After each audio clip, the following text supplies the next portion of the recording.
자, 그럼 이어서 1차 시험에 대해서 조금 쪼개보겠습니다. 자, 간호사관학교 1차 시험. 물론 상분이 똑같은 시험을 보긴 하지만, 자, 7월 마지막 주 토요일에 전국의 9개 시험장에서 응시 가능하다. 자, 요 9개 시험장은 계속 쭉 오랫동안 이 숫자가 유지해 오고 있어요. 사실 다른 상군들은 전국 시험장의 개수를 올해 좀 줄였거든요. 뭐 10개에서 9개, 13개에서 12개 이런 식으로. 즉, 인원수가 본인의 어떤 사관학교를 쓰는 그 인원수가 좀 줄 거다라고 예상을 하고 있는 반면 간호사관학교는 뭐 그대로 유지한다. 아까도 말씀드렸듯이 간호사학교는 꽤나 내실 있게 인기가 있어요. 생각보다. 그러다 보니까 작년보다 줄긴 하겠지만 비슷하겠다 이렇게 예측을 하는 거겠죠. 자, 물론 이렇게라도 안 하면 전국을 다 커버할 수 없기 때문에 이 시험장이 유지되는 것도 물론 있긴 하겠지만 어쨌든 줄지는 않았다. 자, 1차 시험의 형식은 수능의 형식을 기조로, 수능의 형식을 모태로 합니다. 수능의 어떤 유형들과 크게 차이나는 유형이 나오지는 않아요. 우리가 봤던 언어 영역, 우리가 봤던 영어 영역, 우리가 본 수학 영역이 그대로 비슷하게 출제가 되지만 약간의 차이가 있죠. 그 차이가 왜 발생하느냐? 이 1차 시험을 주관하는 건 평가원이 아니라 육해공군 사관학교가 주관을 해요.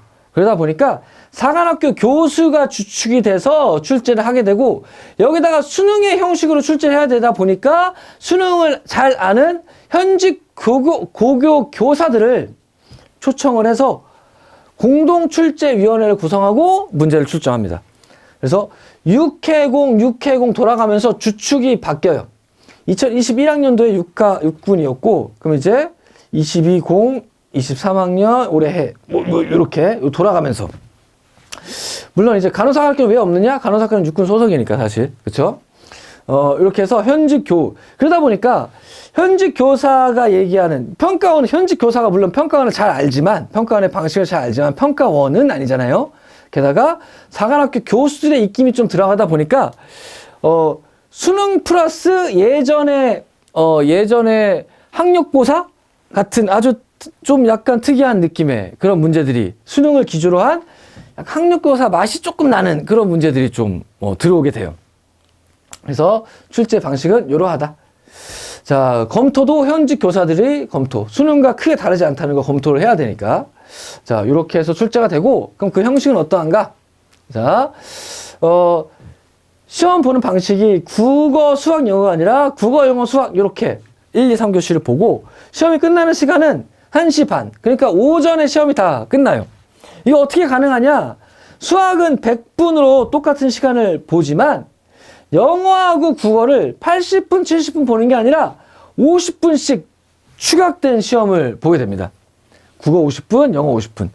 시간이 축소된 만큼 문항수도 축소해요. 45문항이 아니라 각각 30문항씩.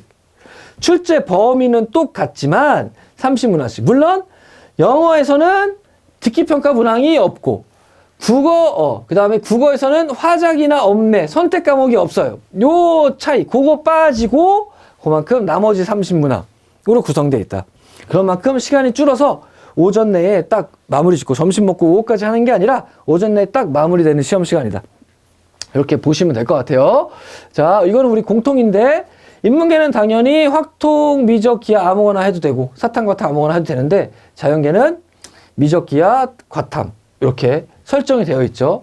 이건 계속 있는 문제지만 계속 이제 통합 수능이 이루어지면서 계속 문제가 되는 건 자연계의 인문계 침범이 계속 그쵸? 가장 큰 입시에 있어서 화두이긴 하죠. 자연계 친구들이 대부분 성적대가 좋은 친구들이 많이 포진하고 있어요.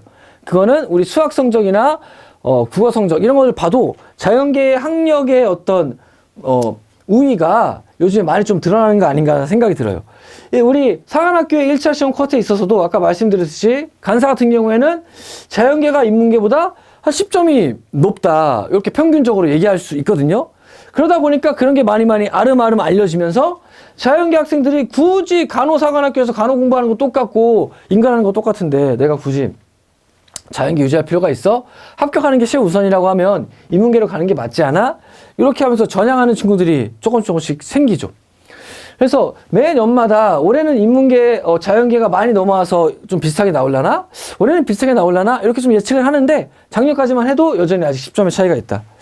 자기가 자연계인 학생들 합격만을 목표로 한다면 인문계로 전향을 해서 시험을 보는 것도 나쁘지 않겠다. 뭐 작년까지의 추세를 본다면 이런 팁을 좀 드릴 수 있을 것 같아요.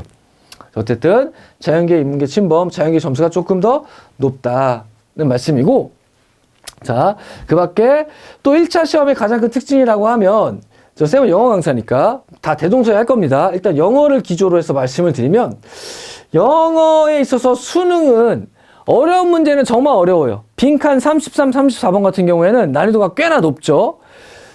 사관학교 1차 시험에는 빈칸, 수능의 33, 34와 같은 문제는 없어요. 수능의 30번 어휘같이 어휘도 3점짜리가 나오면 엄청 어렵게 출제가 돼요. 수능에선. 그런 최고난도 문제는 사관학교에 오히려 없다. 하지만 사관학교에는 또 뭐가 없느냐? 도표 문제 없어요. 그리고 안내문 문제 없어요. 우리가 거저먹는 문제도 없어요. 게다가 어법 문제 네모어법 하나, 밑줄어법 하나, 어휘 문제 네모 어휘 하나, 밑줄 어휘 하나. 우리가 어렵다고 생각하는 문제 유형의 비중이 더 높아요. 걔들이 하나하나가 아주 엄청 어렵지 않다 뿐이지, 원래 어려운 유형이 많다. 간단히 말씀드리면 수능은 찰싹 살짝 때리다가 어떨 때는 막 세게 때리기도 하는 반면에, 근데 이 사관학교 시험은 살짝 때리는 거 없이 일정하게 계속 퉁퉁퉁퉁 때리는 시험이라는 거죠. 그러니까 기본기가 다른 것보다, 수능보다 오히려 기본기가 탄탄하지 않으면 흔들릴 확률이 높은 시험이다.